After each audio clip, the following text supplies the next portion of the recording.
Some people believe that love has to be between people of comparable age or from the same generation. Even so, Amrita Khan had fallen in love with a man who was double her age.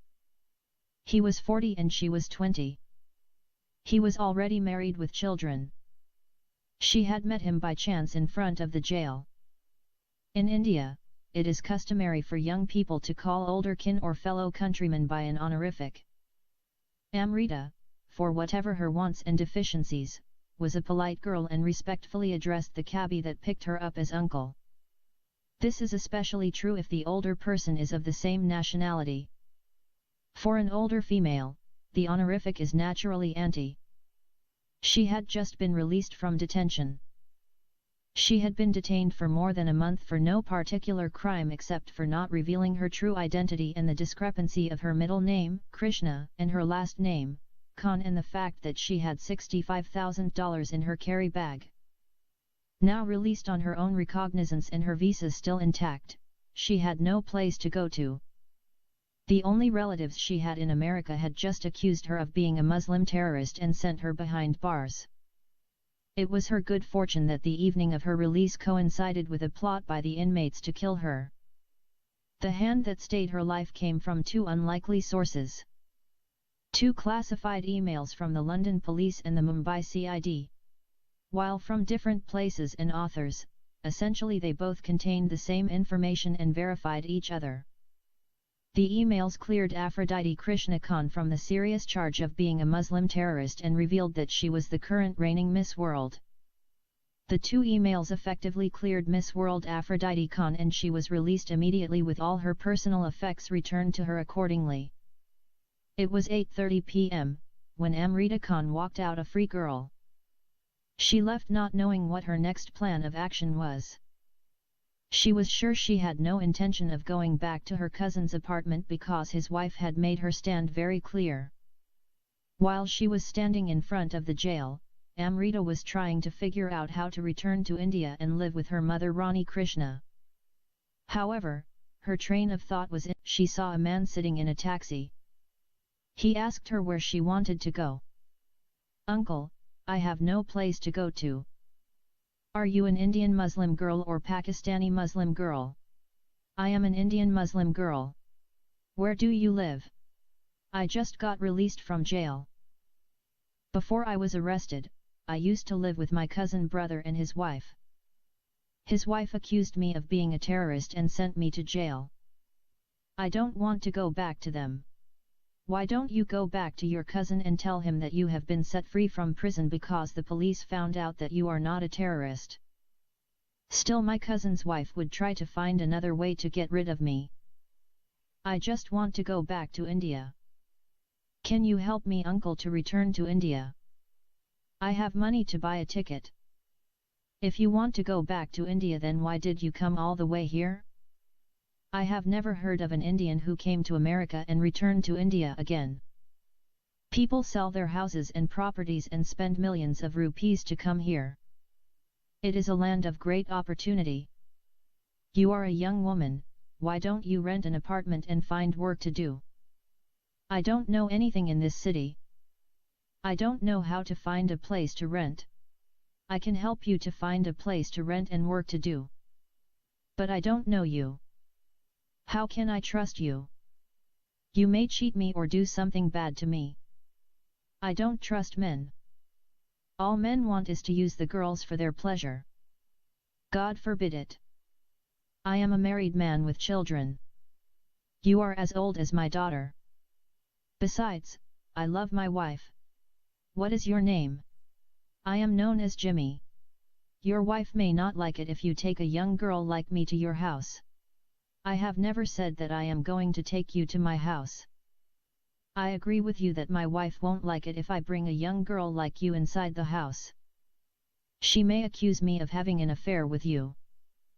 But, I know a building where most of the tenants are Muslims from India.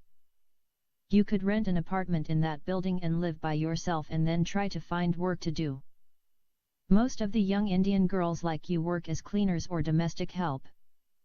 I know a woman who runs a home care business. I can take you to her and ask her to help you out.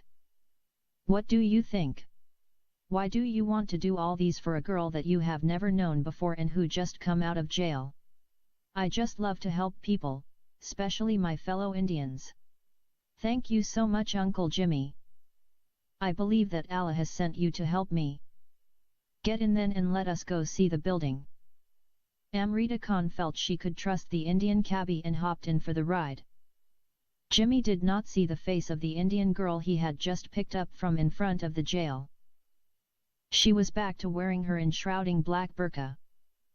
He did not even bother to ask her about her name or age. Her burqa told him enough.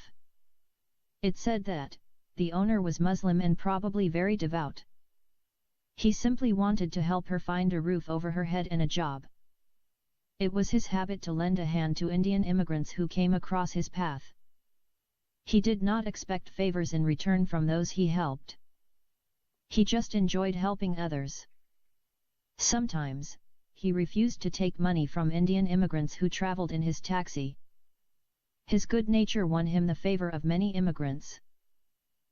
Naturally, he was held in good stead with the local Indian community. From jail, Jimmy took Amrita Khan to the building he had described earlier. On her behalf, he negotiated a small apartment for her. He assumed that Amrita was totally broke because she had just been released from jail. Thoughtfully, he appealed to the Indian landlady to allow Amrita to stay for a month without paying her rent in advance. He promised that, if she did not pay her rent after a month's time, then she should evict her and he would pay the rent instead. The landlady had dealt with Jimmy before and allowed Amrita to stay for 1 month with the promise that she would pay her first month's rent after she started working and received her first paycheck. Jimmy did not tell the landlady that the Indian girl he brought to her had just come out of prison. He told her a white lie and claimed that she was a distant relative from another city. Jimmy first came to know Amrita's name when she asked him to fill in the necessary forms. As usual, her odd multilingual and multicultural name did not fail to raise eyebrows. Christian, Hindu, and Muslim names were simply never combined for an Indian person, and the concept was incomprehensible to Jimmy. Nevertheless, he did not ask her to explain, simply preferring to believe that there was some untold mystery about this particular Indian girl that he had just picked up from jail. His subconscious didn't raise any flags because it was fairly common for foreigners to carry fake passports, and hence, fictional names. He suspected that she might be a Pakistani and that was why she ran into legal problems. In spite of his suspicions, Jimmy decided not to abandon her and went ahead and completed her form and got her a single-bedroom apartment. After finding a shelter for her, Jimmy invited Amrita Khan for dinner in a nearby Indian restaurant. Amrita accepted the invitation and went with him. At the restaurant, Jimmy discovered that the Indian girl wasn't as destitute as he had assumed. He noticed that she had money in her bag. Amrita took $100 bill out of her handbag and insisted on paying for dinner. Jimmy gently reproached her, citing cultural correctness, but his Indian guest was firm and explained that it was now her turn to foot the bill.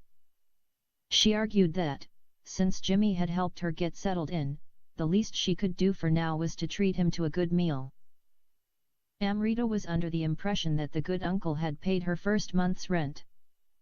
Jimmy wanted to laugh at the childish logic of the Indian girl, but bit his tongue and graciously accepted her offer. Then, Jimmy dropped Amrita off at her new apartment and left. For Jimmy, it was just a part of helping another helpless immigrant girl, a task that he felt was his karmic duty. Moreover, he thought that his duty would cease the moment she started working. Once she could stand on her own 2 feet, he would disappear from her life. He did not want to get too close to such a young girl. There were also the seemingly hidden secrets about the mysterious girl that were better left unknown. That night, Jimmy returned to his house and said nothing to his wife and children about the Indian girl that he picked up from in front of the jail. He slept with his wife as usual and had wonderful sex with her. Next day, he woke up in the morning and had a nice breakfast with his wife and children. Then, he dropped his youngest children off at their school. Instead of heading for work, he decided to go and meet the Indian girl and help her find some work. As a courtesy, he thought that it would be good manners if he bought her some groceries and some finger food to eat. He knew that the girl was new and had nothing in her apartment. He could not expect her to know where to find food and other necessary items. Hitting the first grocery store on the way to Amrita's apartment, he picked up an assortment of food and items he deemed necessary for a young girl. Amrita Khan was very happy to see Uncle Jimmy again. She welcomed him warmly. Jimmy said to her that he came to take her to the place where she might find a job. He then suggested that he would wait in his taxi until she had her breakfast and readied herself for an interview. Amrita insisted that he should come in and wait for her in the living room. Jimmy was uncomfortable about entering the apartment of a single girl whom he knew so very little about. There was also the issue of the other Muslim tenants who were known to him and his wife. Nonetheless, he found it hard to refuse her invitation, and out of politeness, accepted and walked in. Seated on the couch, he then gave her the groceries and other items he had bought earlier. Amrita thanked him and asked him how much she was supposed to pay for the things he had brought to her. Once again, out of the goodness of his heart, Uncle Jimmy refused to accept money from what he assumed was a jobless young girl. He told her that, the moment she started working, she could buy all her own things. While Amrita was eating her breakfast, her Uncle Jimmy decided to give in to his curiosity and ask her a few questions. A few things had been troubling him throughout the night. He wanted to clear up some of his doubts about the mysterious girl before he would take her to the Indian woman who owned the home care service. Therefore, in a polite manner he asked her to explain to him the riddle behind her strange name. "I was born and brought up in a very poor Muslim family in the slums of Mumbai. My parents named me Ifat Khan. But, when I was still very young, I lost my parents and got adopted by a Hindu woman. Her name is Rani Krishna. She was the one who changed my name officially to Aphrodite Krishna Khan. She also named me recently Amrita. I would like to be called Amrita Khan." "I see. That explains everything. I could not make any sense of the name written on your passport. So, would you prefer I call you Amrita Khan?" "Yes, Uncle Jimmy." Jimmy wanted to ask Amrita about her Hindu mother and whether she converted to Hinduism after her adoption, but he felt he would be asking questions that would be considered far too personal and probing. He was satisfied at present with the answers that he had gotten and smiled at her response. The day Uncle Jimmy took Amrita Khan to apply for employment with the Indian woman who owned the home care agency did not go well. The businesswoman refused to employ Amrita for two reasons. She first discovered that Amrita had not taken any orientation courses on American law and the Constitution. It was a prerequisite for newly arriving immigrants to the USA, Canada, and Australia to spend their first few months learning the English language and the history, laws and ideals of their new country. Unfortunately, the only orientation Amrita Khan had been exposed to was a month-and-a-half stay in an American prison, plus 2 nights, one spent in a garage and the other in a kitchen. This last bit of information led the home care owner to strongly reject the new candidate. She found it difficult to trust a girl who managed to land in jail within her first 3 days of arriving in the States. Jimmy tried to explain to her that it was just an accusation and the American police cleared Amrita Khan of the allegations. He even promised to bring a statement from the police clearing her of any criminal charges. Not backing down, the Indian woman still hung on to the fact that Amrita Khan lacked the necessary skills sufficient in the English language and American ways and customs, and simply would not do. After that, Jimmy took Amrita to some fast food restaurants. All the owners of the restaurants refused to employ her because she refused to accept their conditions. Every restaurant manager asked her to unveil her face if she wanted to work as a cleaner in his restaurant. No matter what, Amrita strongly refused to reveal her face in public. Her refusal did not come out of a religious commitment, but because her Indian mother told her that she should never show her face in public for fear of being recognized. She still believed that Dawood Ibrahim's Muslim terrorists might pursue her in America and kill her. After that, Jimmy took Amrita to some cleaning agencies and requested that they consider her as a new employee. One Filipino man agreed to hire her, but his working hours were 11 p.m. to 7 a.m. Amrita refused the offer on the ground that she was scared to work with men at night. She said to Jimmy that she would never trust men. She said further that she had very bad experiences with men but did not give details. Jimmy decided not to force her to accept something she was not comfortable with. For that reason, the first day ended in a Chinese restaurant when the two acquaintances had their dinner together. Once again, Amrita insisted on footing the bill and her uncle Jimmy allowed her because he had already paid for lunch. When he dropped Amrita off at her apartment, Jimmy understood that he was dealing with a very adamant and hardline young Muslim girl. He did not know whether to wash his hands of the matter and forget about her or keep trying to find some work for her to pay her rent. Who was going to employ a girl who was covered from head to foot in a black burqa? An employee like that, he mused, would scare customers away instead of attracting them. Nevertheless, Jimmy knew that Amrita was going to face a dark future if he decided to abandon her halfway. Once again, Jimmy returned to his wife and children and told them nothing about the Muslim girl that he tried to help. The following day, he dropped his children off at school as usual and headed to Amrita's apartment again. As a matter of convenience, he would shuttle his children to school in his taxi, freeing his wife from the chore. His wife would then use their family car to pick them up after school was out. This time, Jimmy did not buy anything for his new acquaintance.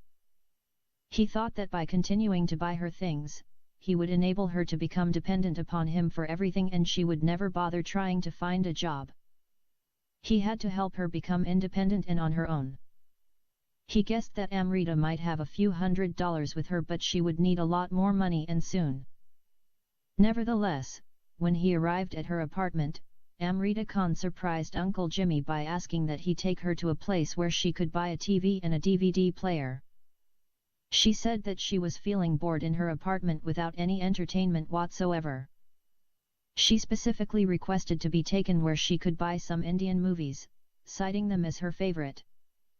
Jimmy said to her that he knew an Indian shop that sold Indian movies for as little as $1 a DVD. Amrita was thrilled to hear the news. In her excitement, she forgot about keeping her identity secret and blurted out that she had once acted in an Indian movie as the main heroine. Jimmy could believe everything she might have told him about her past life except this glossy bit of information. He knew that no Bollywood film director worth his salt would agree to spend crores of rupees making a movie with a Muslim girl who looked like a bhoot in a black burqa. 1 crore equals 10 million Indian rupees. And bhoot in Hindi means very scary ghost or monster. That day, Amrita Khan continually surprised her uncle, with every place they visited, forcing him to re-evaluate his first impression of her. First of all, he took her to a store where he expected her to buy a small TV. She picked up a 58-inch LCD TV for $1,600. Then, she bought a beautiful glass TV stand for a couple of $100, paying for both in cash. At the Indian store, she picked out 30 movies on DVD. Then, she asked to be taken to a mall. There, she purchased a new bed and bedding and expensive dresses and lingerie. She even picked up 3 pairs of shoes.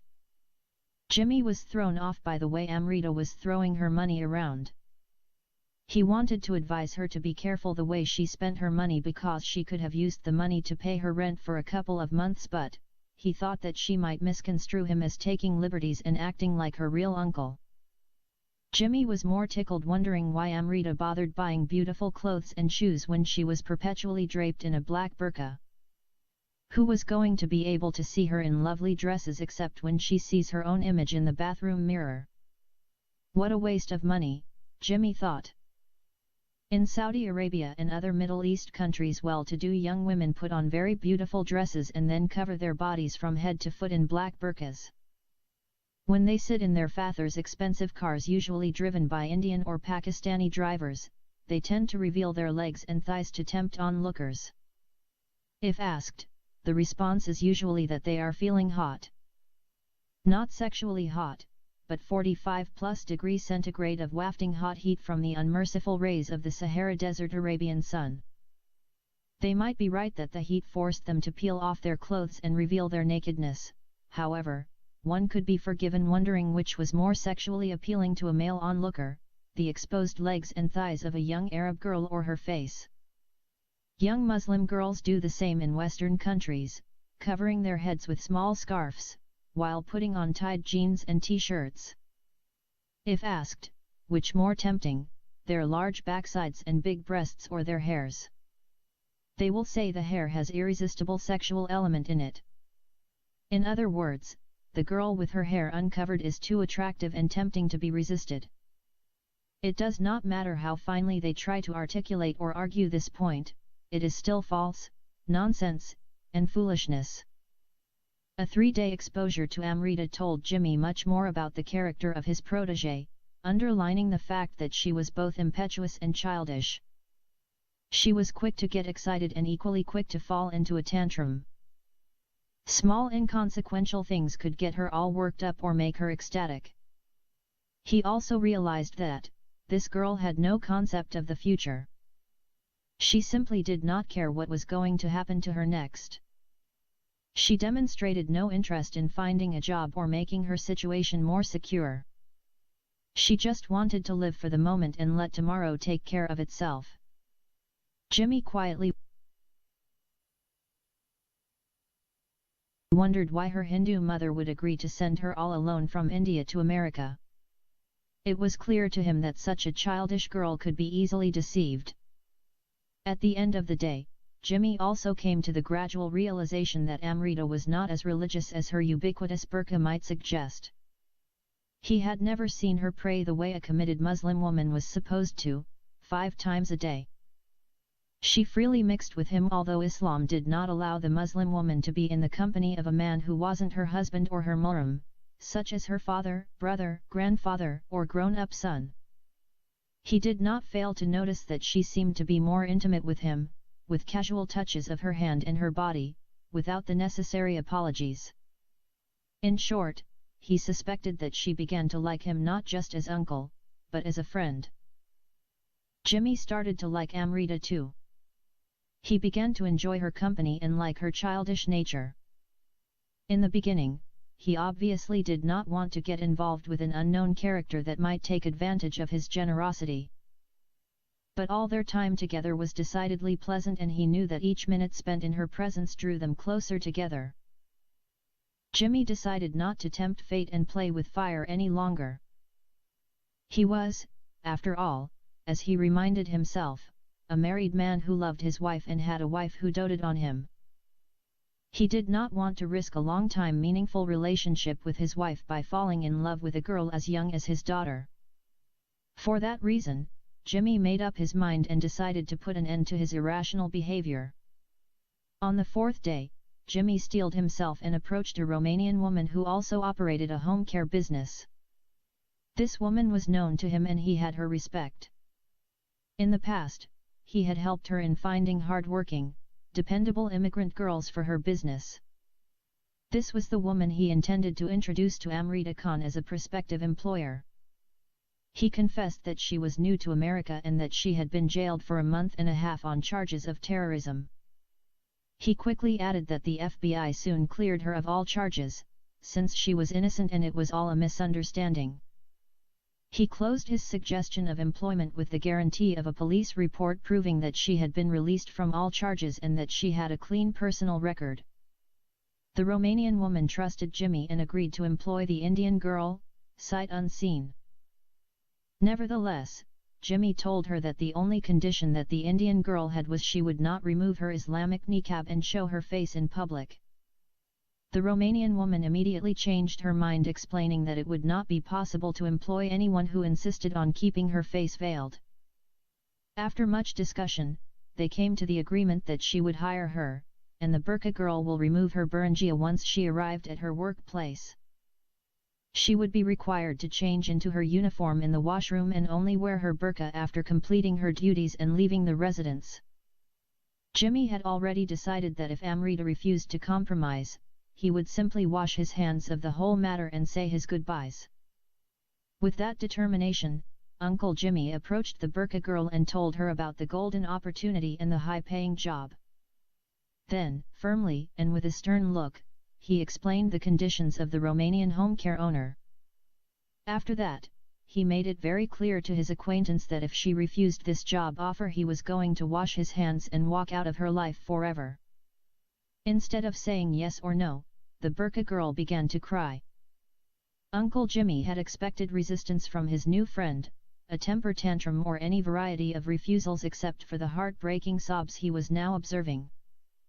By now, she was no longer an acquaintance to him, obviously. His discomfort at her response saw him getting up from his chair to console her. He sat down beside her and began to pat her shoulder gently with his right hand. This did not have the desired effect and her sobs grew even louder. Not used to such an outburst of raw emotion, he naturally assumed that he was to blame for her current state of emotional breakdown. He wondered what he had done to hurt her so badly. Stumped, he drew her to his chest, apologized and begged her to stop crying. This first act of intimacy was a threshold for the both of them. The girl stopped her sobbing, pulled away grumpily and said, "I am not going to show my face to anyone." "Fine, then I can't do anything to help you. No one is ready to hire you to work with you hidden away behind a black burqa. I don't care. By the way, before I go I want to ask you one question. Why do you hide your face? Is it because you don't want any man to see you and get tempted? If that is your reason, then let me assure you that in the Romanian home care, I saw girls as young as 18 or 19 years old with very beautiful faces and nice bodies. There have been no complaints of sexual harassment. All the male residents in the home care agency are at least 80 years old. I don't wear the burqa because I need to hide my face from those kinds of men. Then, what is your problem? Is it because someone threw acid in your face and you have scars? I know in India, some bad boys throw acid in the faces of girls who refuse to fall in love with them or marry them. No one has thrown acid in my face. If you are worried that people might not like you because you have an ugly face, then let me assure you that in America, people value you not by the way you look, but on the basis of your character and if you are a good worker. The few days I spent with you proved to me that you have very good, charming personality. Anyone who spent time with you would like you. I don't have an ugly face. If I have an ugly face I wouldn't have become this year's Miss India." The last time Amrita pulled a fast one on him claiming to be a Bollywood heroine, Jimmy had to suppress his laughter. This time, claiming to be the current Miss India was not funny. He didn't like being made fun of and being lied to. He felt like raising his hand and slapping her in her concealed face and then warning her to stop lying. Before he could react, she resumed her explanation, "I wear a burqa because I don't want anyone to see my face and recognize me. My mother and I ran away from India to Germany because my life was in danger. Some dangerous Muslim terrorists in India wanted to kill me. Why should anyone want to kill you? What crime did you commit in India that you had to run away?" "I committed no crime. When I was crowned Miss World in London a few months ago, I said something which upset the Muslims, and Dawood Ibrahim's terrorist tried to kill me." "Enough is enough," shouted Uncle Jimmy impatiently, "what makes you think I am stupid enough to believe everything you say? You lie to me every day. Yesterday, you were a Bollywood actress. Today you are not only Miss India, but also Miss World. Are you going to tell me that your mother is a Bollywood director next? What do you take me for?" "Yes, my mother is a film director in Bollywood and she is going to make my movie and she promised to make me the main heroine." "Okay, Amrita, I have done my duty. Since you don't want to grow up and you don't want to take life seriously, we must part ways. From today onwards, you are not going to see me again. You just want to live in a dream world and keep telling lie after lie." His speech over, Uncle Jimmy stood up to leave and headed for the door. Amrita cut him off and grabbed him by the collar, spun him around and angrily shouted, "Did you just call me a liar? Do you actually think I would lie to you? Give me a minute. I will show you everything I said is true. You just sit down right now on this sofa, and give me a chance to prove you wrong before you storm off and walk away." Jimmy did not feel like taking orders, but Amrita seemed delusional and he was afraid she would become violent if he left and wrecked the apartment. The landlord would then hold him responsible for the damages. This was also the first time she had challenged him while in anger, and while he doubted there was any truth to her claims, he was not wanting their friendship to end on a bitter note. He opted to hear her out. As he sat down, the burqa girl swept into her bedroom and slammed the door shut. The sound of things being opened and thrown about followed. He began to worry that the burqa girl might hurt herself. He decided to swallow his pride, knock on the door and apologize for doubting her. Before he could will himself to get off the sofa, the door swung open and a girl in a two-piece swimsuit with a white sash emblazoned with the title, Miss World, came strutting out. With her face aglow shining like the sun and decorated with a golden crown, her body defied description, and he stared at her stupidly with his mouth wide open. She walked towards him like those girls who parade themselves half-naked on stage in a beauty contest. At first, he thought that the burqa girl went into her bedroom and sent someone else out to trick him, or somehow she was mysteriously transformed from a girl in a black cocoon into the beauty queen of the whole universe. He had not seen such a beautiful girl, not for a long time, and he knew that he would never ever see the likes again. When he overcame his shock, he said loudly, "Subhanallah," or "Praise